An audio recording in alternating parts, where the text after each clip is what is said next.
أعوذ بالله من الشيطان الرجيم بسم الله الرحمن الرحيم.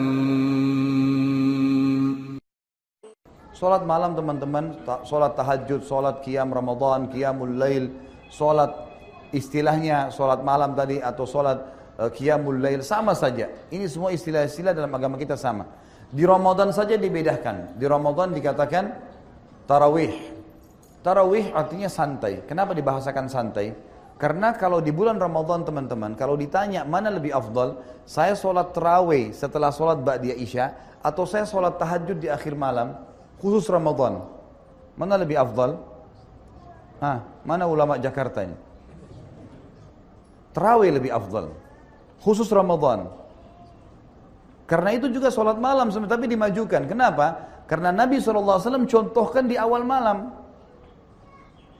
Berarti afdalnya tarawih.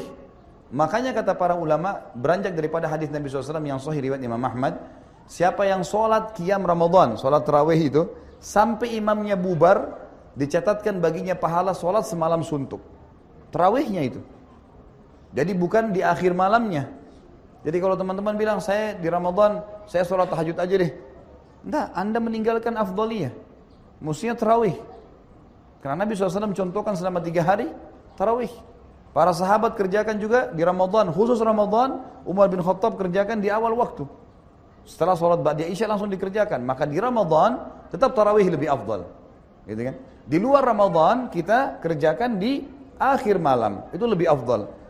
Dan lebih afdal lagi kalau kita tidur kan gitu. Intinya teman-teman yang kita ingin titik beratkan sekarang. Selama Ramadan kemarin, mudah-mudahan teman-teman di sini juga termasuk orang yang menjaga kemarin. Sholat tarawih itu, kita sudah dibiasakan mengerjakan tarawih. Biasa sholat malam. Kenapa nggak dikerjain sekarang? Apa alasannya teman-teman sekalian?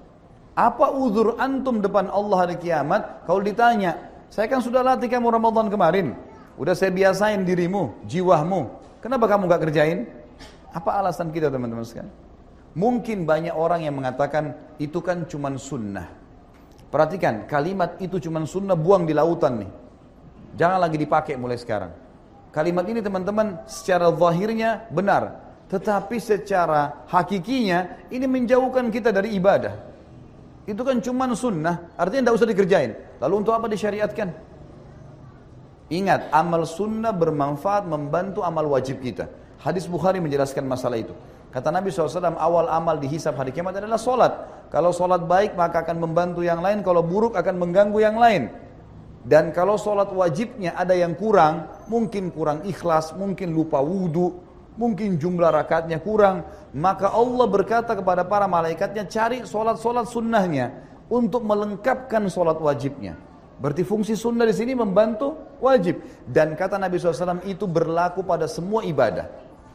Puasa Ramadan dibantu dengan puasa sunnah, zakat dibantu dengan sedekah, haji dibantu dengan umrah. Ini fungsinya amal sunnah di situ. Fungsi yang lain adalah hadis juga Bukhari. Kata Nabi SAW, Allah berfirman hadis qudsi, seorang hamba terus mendekatkan diri kepadaku dengan amal-amal sunnah sampai aku mencintainya. Pencipta langit dan bumi mencintainya. Kalau aku mencintainya, maka aku akan menjadi penglihatannya digunakan untuk melihat, pendengaran digunakan untuk mendengar, tangan digunakan untuk menjamah, dan kaki yang digunakan untuk melangkah. Artinya Allah akan mengontrol dan mengawasi dia karena amal sunnahnya itu. Kenapa nggak dikerjain ini? Baik, saya lebih permudah sekarang. Teman-teman waktu Ramadan kemarin untuk menjalankan puasa Ramadan, sahur nggak? Sahur. Baik, kira-kira bangun sahur itu berapa jam sebelum subuh? Umumnya lah. Nggak usah dijawab deh, karena terlalu lama. Jemaah saya kalau saya simpulkan teman-teman yang berapa kali saya tanya di pengajian, umumnya jawabannya yang standar 1 jam sebelum subuh. Baiklah, saya bilang Bapak Ibu sekalian, dan sekarang juga saya tanyakan, saya jelaskan kepada Bapak Ibu di sini, selain pengajian saya yang lainnya, sadar nggak kita? 1 jam sebelum subuh yang sebulan penuh kita dibiasakan bangun makan itu adalah termasuk sepertiga malam. Yang mana Allah turun ke langit bumi, datang ke rumah kita, Allah nanyain, mau minta tobat nggak? Ada saran kamu, kalau mau minta maaf saya maafin. Punya hajat sampein, saya akan kabulkan. Minta pertolongan saya akan tolong. Kita sudah dibiasakan bangun di waktu itu. Kenapa teman-teman nggak bangun sekarang? Apa alasannya? Was-was syaitan udah standar. ngantuklah, inilah, itulah. Gulirkan ibadah. Kita kalau bangun malam ngantuk, coba gulirkan. Bangun, wudu, zikir, bangun tidur, insya Allah bergulir, tetap sholat tuh. Dan tidak ada orang mati karena bangun sholat malam. Kata Nabi SAW, biasakan sholat malam karena dia kebiasaan orang-orang soleh sebelum kalian. Dibiasakan. Dan ini memang waktu, kata ulama, ibadah yang paling aman dari riya, sholat tahajud. Karena biasanya kita kerjaan sendirian, gitu kan? Ini harus dijaga teman-teman sekalian. Nabi SAW tidak pernah meninggalkan sholat malam walaupun dalam keadaan safar.